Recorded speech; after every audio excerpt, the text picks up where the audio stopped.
did that happen on the Thanksgiving dinner that we had here? Was that the Thanksgiving dinner we had here? It looked like it. That was a fun dinner. I was there, and I didn't see these guys doing that, but that was a fun dinner, and thanks for putting up that little bumper before the sermon. How are you guys? I'm Greg. It's really good to be here with all of you. I don't want to be a consultant on missionaries or anything, but my advice for the Honduras trip would be, if you guys would do that in January, you'd probably get a few more takers. I'm just thinking. I'm feeling called to go where the weather's warm. And there's a lot of things going on around here. That app thing is really wonderful. You should really get that. You can keep up with so many things going on around here. I bet some of you probably didn't even know that we've got missionaries that are sent out different parts of the world. So you just kind of find out what's going on around here.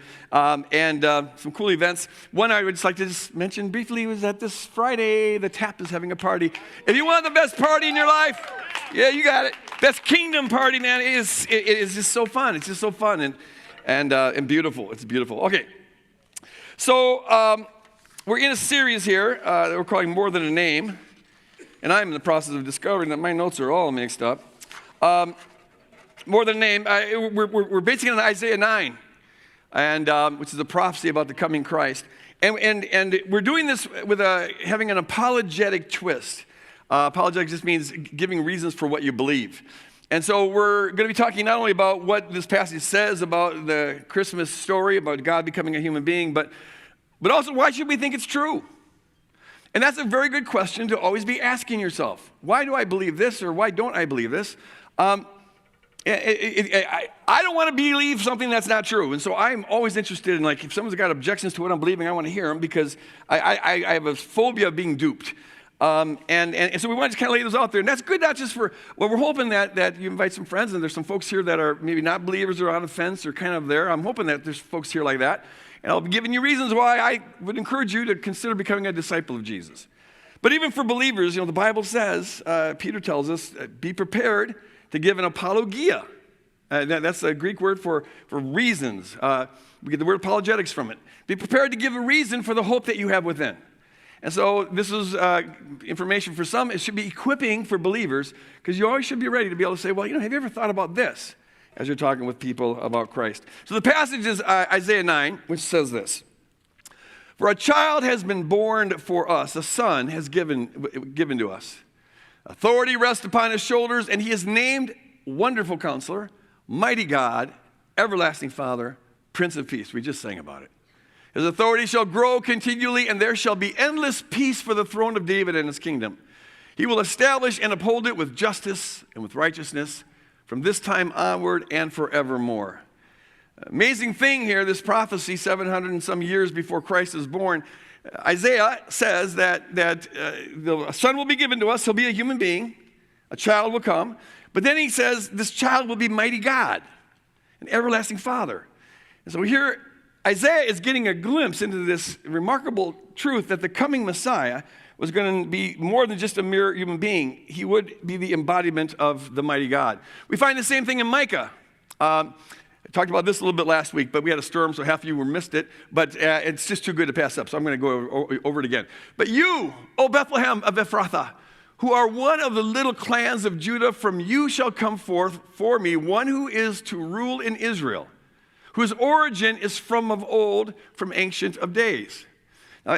It's a very strange passage, because on the one hand, Micah is identifying Bethlehem as the town where this ruler, this coming Messiah, will be born, which itself is surprising, because Bethlehem's nowhere in the middle of nowhere with a bunch of nobodies. Everyone would have expected the Messiah to come to the city of David, the holy city, to Jerusalem. But he says, no, it's going to be that little tiny, teeny-weeny thing in the middle of Israel, Bethlehem. So he'll come out of there, he'll be born there, come out of there, and yet his origin, didn't you say his origin was Bethlehem? Now he says his origin is going to be of ancient of days. And that's a Hebrew phrase that just means unimaginably old. And it was applied to God because only God is unimaginably old. He's called the Ancient of Days. And so Micah here is, both Micah and Isaiah, and there's several other Old Testament passages I could point to, are getting a glimpse of the truth that the coming Messiah, 750 years later, will be the embodiment of Yahweh himself. And this is how the New Testament portrays Jesus. When Jesus shows up, these disciples, they end up praying to him and they worship him. But every Jew, every monotheistic Jew in the first century knows you only pray to God and you only worship God. And they call him Creator, and call him Word, and they even apply 4 times the title God to him. And what's most amazing about all this is that none of it was expected. At the time of Jesus, no one was looking for the Messiah to be God. They were looking for a Messiah to be anointed by God, but they weren't looking for him to be God. And those prophecies that now seem so clear, Isaiah 9, Micah 5, those weren't looked to as messianic prophecies until after Christ. One of the most fundamental assumptions of the Jewish faith is that God is God and humans, and never the two collide or mix. And so when they say these incredible statements, well, people just didn't know what to do with them. And so they just kind of stood there. Once Jesus comes and they experience him and he makes these claims of divinity and he lives this life that's exemplary and he teaches with this authority that's unprecedented and he does these miracles and frees people from demons and then most of all he's risen from the dead. Once that happens, they become convinced that this is the embodiment of Yahweh against the most fundamental assumptions of their Jewish faith. And now when they look back, they can see that these passages were predicting this all along. But they didn't believe in Jesus. They didn't believe in Jesus because of the prophecies. They noticed the prophecies because they already believed in Jesus, which forces then this very important question. What convinced these disciples that this contemporary fellow Jew of theirs was in fact the embodiment of Yahweh? In a context, a social context where nothing could be more antithetical to their Jewish faith than the idea that a fellow human being was God. And yet, Jesus somehow convinced them, and even convinced his own brother, that he was God. And so, you got to ask the question, what was it that convinced them? I mean, it would take a lot, I would think. Well, what would it take to convince you that I was God or that your brother was God? Think of James. What would it take what must Jesus have been like to convince his own brother James that he was the embodiment of Yahweh? I mean, I love my brother, but I can't even imagine what he'd have to do to convince me he was God. It's just not going to happen. Okay, and I'm not as resistant to that idea as first century Orthodox Jews would be. Whatever trouble I would have believing that, they would have more, and yet they believe. So the question is, what must Jesus have been like to have convinced him of this? Now, the disciples tell us. They say, well, it's the claims he made and the authority with which he taught and the exemplar life that he lived and the miracles that he did, but most of all, he rose from the dead. And see, I would think it would take something about that miraculous to convince these Jews against the most fundamental assumptions of their faith that their fellow contemporary was God. And so if these things are true, if they're telling the truth, then everything that needs to be explained is explained. If Jesus did all these things, made these claims, now I can begin to understand how his brother and other contemporaries would be brought to faith in him. But that's because I'm a Christian. If you're not a disciple and you don't believe that Jesus was who the disciples say he was, then I ask you, what explains their faith? How did they come to faith? How did James come to faith? What was it? If it wasn't what they said it was, then what was it? It comes down to this. Either you accept it as true, in which case everything's explained, or if it's not true, well then your alternatives. You it's two, so far as I can see. If they're not telling the truth, if this isn't based in history, then they're either intentionally lying or it's either false intentionally, in which case they're lying, or it's false unintentionally. They're sincere, but actually they're passing on a fabrication. They're passing on a legend. It's got to lie or legend or the truth. Now, the legend hypothesis, I submit to you, is a little bit difficult. For one thing, this isn't a story that's told long, long ago and far, far away in some part of the galaxy. This is a story they're telling about a contemporary of theirs. His brother and his mother are among the crowd of believers. You don't have enough time for a legend to develop. A legend wouldn't have developed about a God-man in the first place, not in this cultural context. This would be the last kind of legend that would develop. This legend would go against everything that the culture believes, and legends don't do that. But most of all, these disciples, at least some of them, claim to be eyewitnesses. So, for example, John says this in the beginning of his epistle. He says, "We declared to you what was from the beginning, what we have heard with our ears, what we have seen with our eyes, what we have looked at with our eyes, what we have touched with our hands concerning the word of life. This life was revealed, and we have seen it and testified to it and declared to you the eternal life that was with the Father and was revealed to us. We declare to you what we have seen and heard, so that you also may have fellowship with us. Okay, so John is here saying emphatically, repetitiously, redundantly, that we've seen. We're not passing on stuff that we heard, naysayers or once upon a time or some rumor or something. We witnessed this. We saw it with our eyes. We touched it with our hands. We heard his teachings with our ears. He's not passing on a legend. He's either telling the truth or he's lying. And you can make the same case for other New Testament documents. There's no way this could be a legend. So could it be lying? Could they have just fabricated the whole thing, made the whole thing up? Well, the trouble with that, among other things, is why would they do that? First of all, if they're going to make up a story, it wouldn't be this story, because this story goes against everything that they naturally believe. But why would they make up a story in the first place? Because they would know that they would suffer. You take this message into the world, the Jews are going to hate you because you're blaspheming, calling a man God. The Romans are going to hate you because you're just not good citizens. You know you're going to suffer persecution, and they did. And it was horrendous. In 64, Nero, there's a fire that burned down 2/3 of Rome. And there was a big rumor all around the Roman Empire that Nero actually had started that himself for political reasons, and it just kind of got out of control. It was a massive fire. Terrible, a lot of destruction. And so the rumor mill was that Nero had done this. Nero, he tries to placate the crowd, does what politicians always do. He gives gifts to everybody. Hey, like me. I'm a nice guy. And then he offers up all these sacrifices to the gods. He gets religious on everybody. And when that doesn't appease the crowd, he gets nasty and he turns on the Christians. And we have an account of this by a man named Tacitus. He's a Roman senator who's also a court historian. Court historians, they work for the state. Their job was to keep a record of all the goings-on. They were the experts in all the traditions of the Roman Empire. And part of their job was to make the emperor always look good, because the center of the Roman civility was the belief that the emperor is divine, so you have to make him look good. Which is interesting, because in this passage, Tacitus doesn't do that. So let's read this here. We got, where are we here? Okay, but all human efforts, Tacitus writes, and he's writing this right at the turn, going into the 2nd century. All human efforts, all the lavish gifts of the emperor, all the propitiation of the gods, did not banish the sinister belief that the conflagration was the result of an order by Nero. Okay, so it didn't work. So then, here's what happens.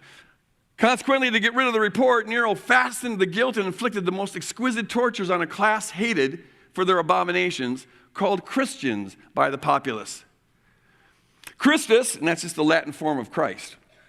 Christus, from whom the name had originated. See, Tacitus is a pagan, and so he doesn't know that Christ isn't a proper name. It's actually a title. It means the anointed one.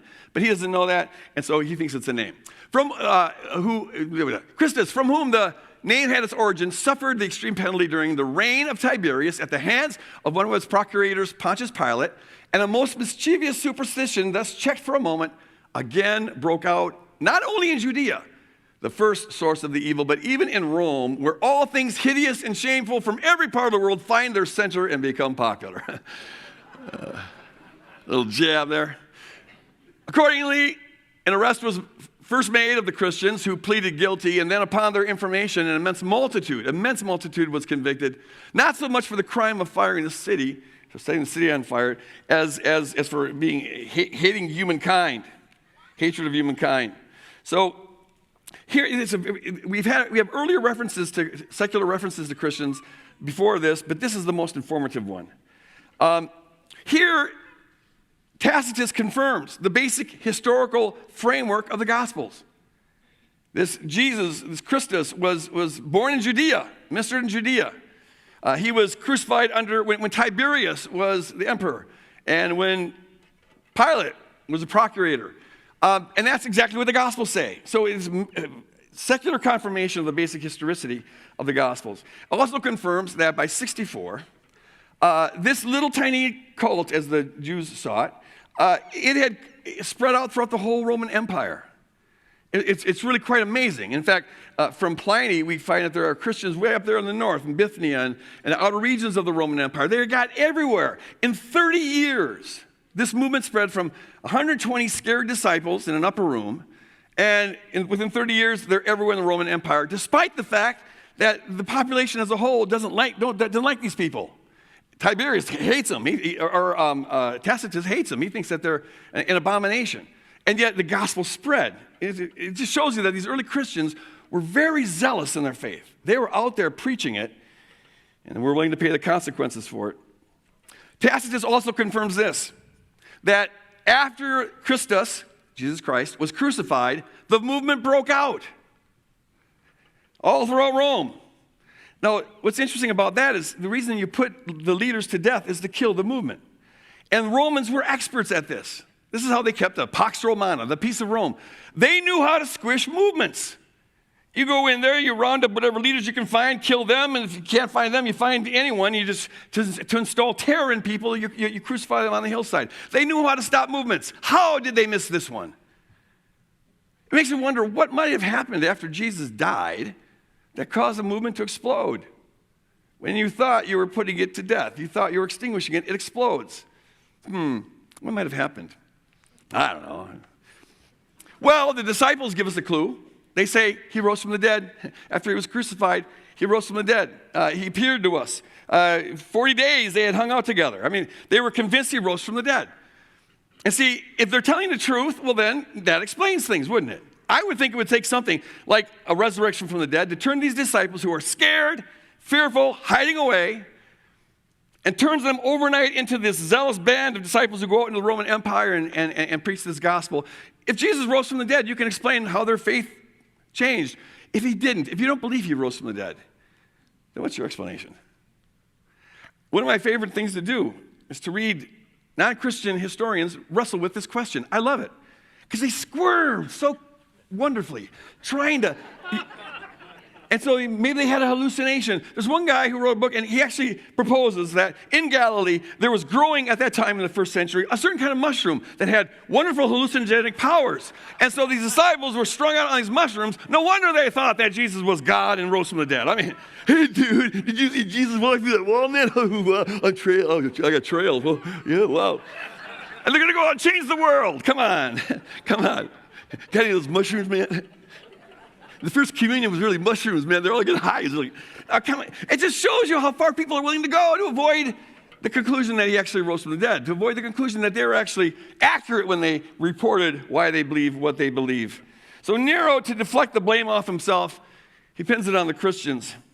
And he takes the populace suspicion towards these weirdos, this weird cult, and turns it against them. And it was brutal. See, throughout the Roman Empire, Christians quickly developed a reputation. We get this from other sources. They're later, but they probably reflect kind of the general sentiment at the time. But Christians were hated because, number one, they were subversive. They followed a different king and a different lord. They didn't honor Caesar, and that made them guilty of treason. They were hated because they're killjoys. Everyone likes to go to the gladiator games where the criminals and the insurrectionists get fed to lions and get their heads chopped off, and it's all great fun, part of being normal in the ancient Roman world. And the Christians come along and they say, that is of the devil. And that's like going down to Texas and saying college football is of the devil. You're going to get crucified. It just isn't going to work. And then on top of all that, they were accused of cannibalism. Word got out that when these weird Christians get together in each other's household, they say words like, let's eat the blood, or drink the blood and eat the body. Let's eat his body and drink his blood. And people would wonder, well, whose body are they eating? They came up with this answer. Christians would, in the ancient Roman world, the father had absolute authority and could decide, had 2 weeks in most regions, to decide whether or not a baby would live or die. And if the father didn't want the baby, well, then the baby was taken out by the local bridge and thrown in the local river. So the Christians would hang out by the rivers all night long. They'd take shifts, hang out by the rivers, and if someone heard a splash, they'd go in and save the baby. And they didn't think murder was right. But what happened was when people got word that they were saying, let's drink the blood and eat the body, that they're eating the babies. No wonder they're going snatching those babies. They're eating them. So Christians were kind of frowned upon, and Pilate tapped into that suspicion, that animosity, and these Christians aren't good citizens, and they're not patriotic, and all the rest. And it was a bloodbath. It was an absolute bloodbath. Tacitus writes about this as well. Listen to this, and this is remarkable. Mockery of every sort was added to their deaths. Covered with the skins of beasts, they were torn by dogs and perished, or were nailed to crosses, or were doomed to the flames and burnt, to serve as a nightly illumination when daylight had expired. Nero offered his gardens for the spectacle and was exhibiting a show in the circus while he mingled with the people in the dress of a charioteer or stood aloft on a car. Hence, even for criminals who deserved extreme and exemplary punishment, and Tacitus thinks that Christians did deserve this, they're insurrectionists. But even then, he says, there arose a feeling of compassion. For it was not as it seemed for the public good that Nero was slaughtering these people, but to glut one man's cruelty that they were being destroyed. So Tacitus is a senator. Tacitus is a Roman historian. He's seasoned. He goes to the gladiator games. He's used to seeing people getting ripped apart. He's not like some kind of queasy liberal who feels offended when someone gets hurt. No, he's used to this. And yet even he, this hardened senator, ends up having compassion on the Christians. They were treated so terribly that he and others in the crowd felt sorry for them. And he even criticizes Nero. Now you're a Roman historian. This guy's supposed to be God. You don't go saying he did it just to glut one man's cruelty, but you can see that Tacitus here he really objects to this. He thought he was just barbaric. One of the things that Nero did, and Tacitus writes about it, is that he would take Christians and, just to have festivities, he'd impale them on posts and then tar them and then light them on fire. And we make jokes about how these are his Roman candlesticks. That's where that phrase comes from. And while people are being burned alive, impaled on posts, screaming bloody murder, I've got to imagine, he invites a dinner party to come along, and they're illuminated by this burning flesh. I find this to be unthinkably decadent. I can't fathom, I can't enter into that, but it's historically true. These Christians were tortured in the most unthinkable ways. Now, here's the thing. Almost all of the earliest disciples and apostles were killed in this persecution. And these are the ones who said, we saw him, we touched him, we heard him, we were eyewitnesses. But if you're not going to believe them, then you have to believe that they were lying, because we've already ruled out the legend hypothesis. So try to imagine this. Here's John, and they get arrested because they're Christians, and now John has to watch his wife and then his children get impaled on posts, tarred with feathers, and lit on fire. And then he will be impaled on a post, tarred, and lit on fire. And are we to believe that he made this all up and he's not going to crack now? He knows that he's telling a lie, and yet he's going to let his wife and kids and himself get impaled and burned alive. Folks, people don't do that. You lie because it's in your interest to lie, right? We've got some liars in the crowd. Why do you lie? You don't lie because you're going to get killed. You lie because it's in your interest. You benefit some way, right? You benefit from it. There's no benefit here. There's nothing but negative lost. If you're going to hold the lie hypothesis, if I were you, I'd entertain the mushroom hypothesis. It's a little more plausible. Why would they die for a lie? And the amazing thing is this. We've got no record of anyone retracting their confession. If any of the early disciples, apostles, had cracked, we likely would have known about it, because that would have fed the propaganda machine perfectly. Both on the Roman side and the Jewish side, they all wanted to expose this thing as a fraud. If they could have got one of the leaders to crack, that would do it. You parade him around town and he confesses. It's kind of amazing that no one cracked, even though they were telling the truth. Because when you're facing you and your family being impaled on a post, tarred, and lit on fire, you've got a good motive to lie. And so it's remarkable that we don't have that. But one thing is for sure, and that's that these folks were sincere. They weren't making this up. They weren't passing on a legend. So if we ruled out the legend theory and we ruled out the lie theory, you're left with they were telling the truth. At least it's substantially true. Well, we can say they might have got this or that a little thing, but the substance of it has got to be true. And so the only remaining question is, how are you going to respond to that? And you could acknowledge this reality and bow your knee and surrender your life to him, and I would encourage you to do that. or you can walk away. But the Bible warns a lot. When you're shown light, to walk away from light is you're walking down a dangerous road. When you surrender to the reality of Christ's lordship, you're now on a road that leads to eternal life. That's the road you want to be on. That's the road you want to be on. I encourage you to seriously consider that. Now, here's a really interesting thing. Oh my gosh, it's 12 o'clock already. Oh, Lord, give me the gift of succinctness. Okay, here's what's interesting. The thing backfired. This is an incredible phenomenon here, okay? Whenever when Nero tried to squish this thing, annihilate it, that's what he wanted to do, extinguish it, he reduced the numbers greatly for sure, but you know what? It actually accelerated the growth of the church. So Pilate tries to extinguish it by crucifying Jesus, and it explodes. And then Nero tries to extinguish it, and it explodes. 30 years later, they're filling the Roman Empire again. It just grew at a phenomenal rate in the most inhospitable circumstances. It grew at a phenomenal rate. Then Diocletian tries to extinguish it. It explodes. 100 years later, Hadrian tries to extinguish it. It explodes. It's unprecedented in world history. Muslims, as part of their apologetic, part of their proofs, they will say, well, the growth of Islam in the 7th and 8th centuries was beyond human explanation. Allah had to have given us this growth. Well, it was an impressive growth, but it was an impressive growth because it was an impressive military victory, or a series of military victories. Muhammad, all the Arabs, there was no organized state, they were just all in these little tribes, and Muhammad's got the idea that if we just kind of unite a couple of these tribes, we could take over this whole thing, and that's what he did. And he did it in the name of Allah, and they conquered, and they slaughtered, and whatever. And it was impressive if you're looking at just sheer growth. But see, the birth of the church, it grew faster, and they didn't use the sword to advance the gospel. They advanced the gospel by being willing to be used by the sword, to have the sword used against them. And that's unprecedented. How does a movement keep on growing? The more you try to extinguish it, the more it grows. And I submit to you the answer is this. The kingdom movement was birthed with Jesus' crucifixion, which was confirmed with the resurrection. And the kingdom movement always has a cruciform flavor to it. It always looks like the cross. That's why I always say that the kingdom begins in our life with our first drop of blood. It's in the DNA of the kingdom that self-sacrificial love is what advances it. Its very nature is self-sacrificial love. And so when there's sacrifice, that inherently grows this thing.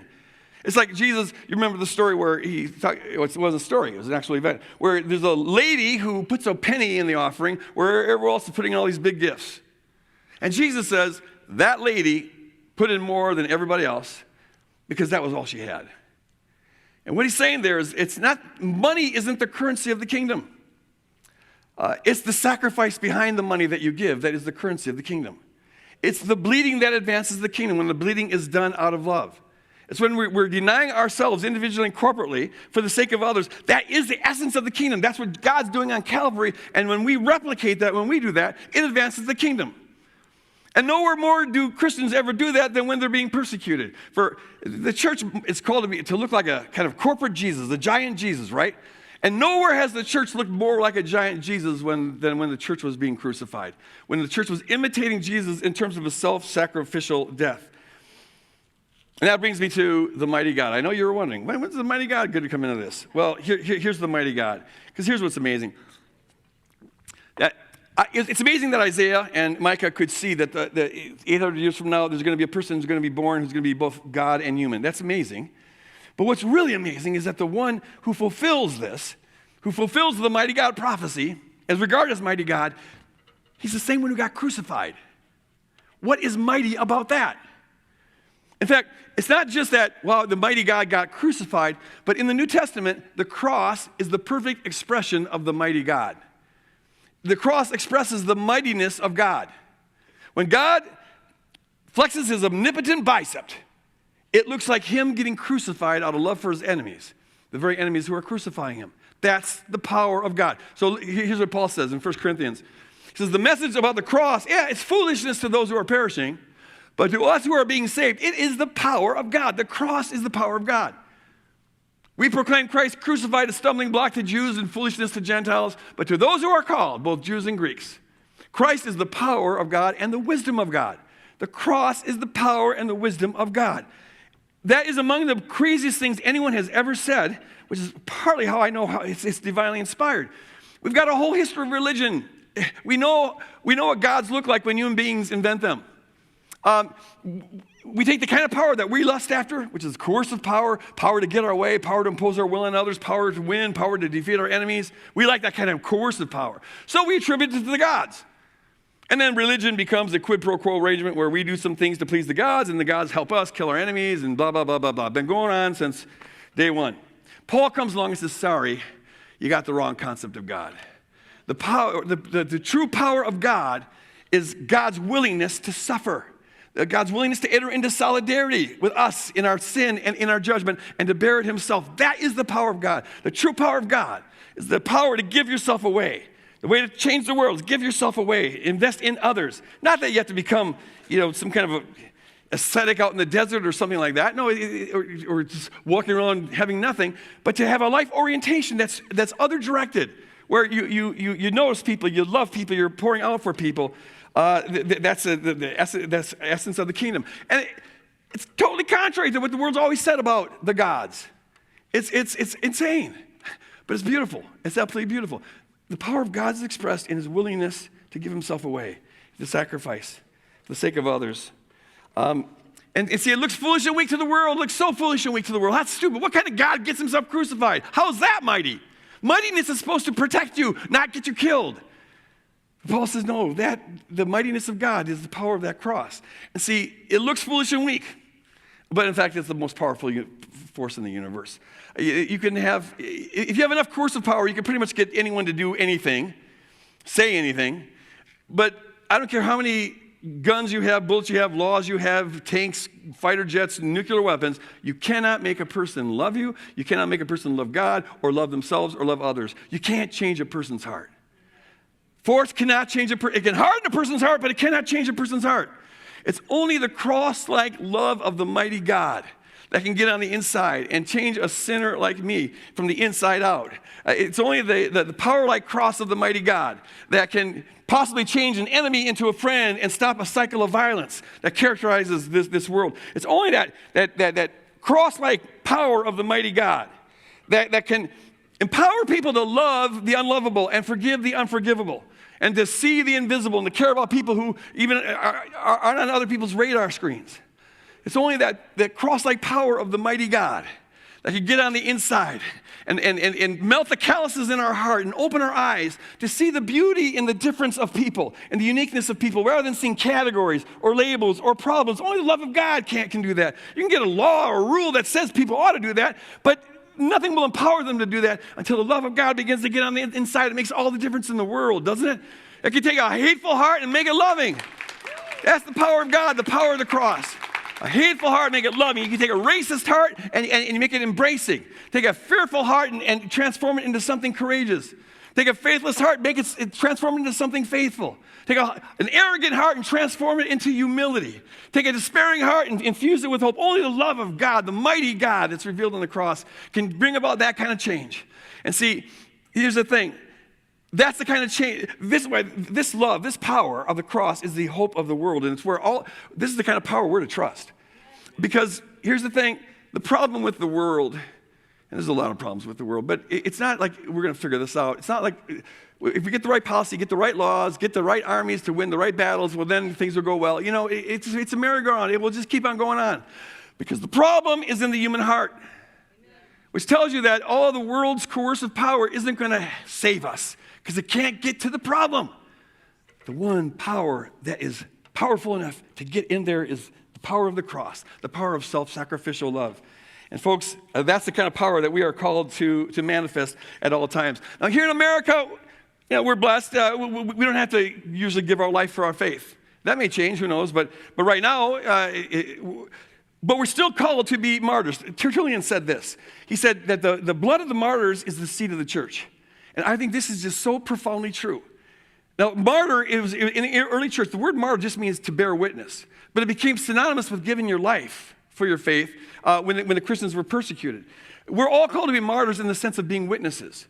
And we're all called to be willing to be martyrs in the sense of getting killed, right? And see, that's because this is what manifests the power of God. This is what spreads the kingdom. The blood of the martyrs is the seed of the church. The sacrifice of the witnesses, whether you're killed or not, whether you sacrifice or not, that is the seed of the church. It's what fuels the kingdom. That's why the widow's penny did more to advance the kingdom of God than all the other money that the people put in there. It's because the currency of the kingdom isn't money. It's about the sacrifice behind the money. It's about the bleeding. It's about the willingness to suffer on behalf of others. We are kingdom. Our lives are kingdom to the degree that it costs us something. Put it like that. And that's why whenever the church is coming under this kind of persecution, it's always backfired. It spreads it. Because you've just given Christians a wonderful chance to put on full display the self-sacrificial love that was revealed on Calvary. And never has the church looked more like the crucified Christ than when the church was being crucified. It's in the nature of it. So we are manifesting the love of God, the mighty power of the mighty God, when we carve out space in our budget to include others. Instead of having all of our Christmas on ourselves and our family, let's include in our budget concern for the homeless and concern for disadvantaged families. That's what we're doing collectively during this season here. That is manifesting the cross-like love of the mighty God.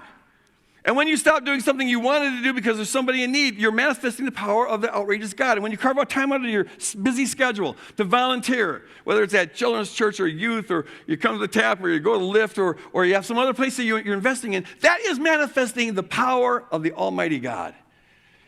Jesus completely redefines what power is, what mighty is. I'm sure that when Isaiah said mighty God, he's probably thinking some military thing, because he's writing from that perspective. But when Jesus shows up, what a different kind of power he introduces to the world. It's so radical and so beautiful, this cross-like power, the cross of the power of God, that the vast, vast majority of Christians today and throughout history have not been willing to accept it. The vast majority of Christians throughout history and yet today, when it comes to thinking about the power of God, so far as I can tell, people go totally pagan. They think it's about control power. It's about I get my way kind of power. It's Zeus on steroids, Control, I want to control. That is the essence of a pagan conception of God. Here, Paul reveals that the true power of God is revealed in sacrificing for others, and that's what we are called to do. It's in our DNA. And so, for believers, I want to end with this question. Would you add, it should be a regular part of our relationship with God and with the Holy Spirit, that we're always asking the question, Lord, how would you have me bleed? How would you have me bleed? And to be open to however the Spirit moves you in that. And it may be the case, in fact, it certainly would be the case that as you grow, He'll ask more of you. And I just encourage all of us to always be listening to the Spirit, sincerely seeking the Spirit, and then yielding to the Spirit. Sacrifice, it sounds onerous, it sounds burdensome, it sounds painful, and it can be that. But a lot of us in this room and listening on podcasts would testify that when you break through that, yeah, you got to lose your life, but man, when you lose your life, you find it. Amen? And that life is joy. That life is joy. To not be clinging to things, to be free with things, to be really just kind of let go. Then you find joy. You find joy in that. I encourage us to really be pursuing that. It's the essence of what we do. How do we bleed? For the sake of the world, to manifest the love of God. And if you're here this morning and you're not a believer, I just want to ask you to really seriously consider the arguments I put out here. How do you explain the faith of the disciples? How do you explain their courage in going out and preaching to the world when they were so discouraged before? How do you explain how they came to believe that a contemporary, even James' own brother, was God in flesh? How do you explain that in a context where everything worked against it? And how do you explain those prophecies? God's given us many reasons to believe this is true. Being one who's kind of paranoid about being duped, I've looked into this rather carefully. And I just come to the conclusion that I got way more reasons for believing this is true than I have for any other candidate to believe out there. And so I'm going to stick all my eggs in this basket. Consider the things I've said, and when you come to the point where you're ready to do that, Or if you want to find out more about that, come up here and there'll be some people up front who would love to talk to you about what it is to become a disciple of Jesus. He gives us many reasons, but there's still a decision you have to make. You can lead a horse to water, but you cannot make him drink, right? I've led you to the trough here. Whether you drink or not, it's up to you. And that takes faith. Faith goes beyond reason. It doesn't go against it, but it does go beyond it. It's a decision you have to make. I encourage you to make that decision and start to learn what it is to be a disciple of Jesus. Because now you're on the road that looks like Calvary, and it leads to everlasting life. And that's where you want to be. Amen? Would you stand?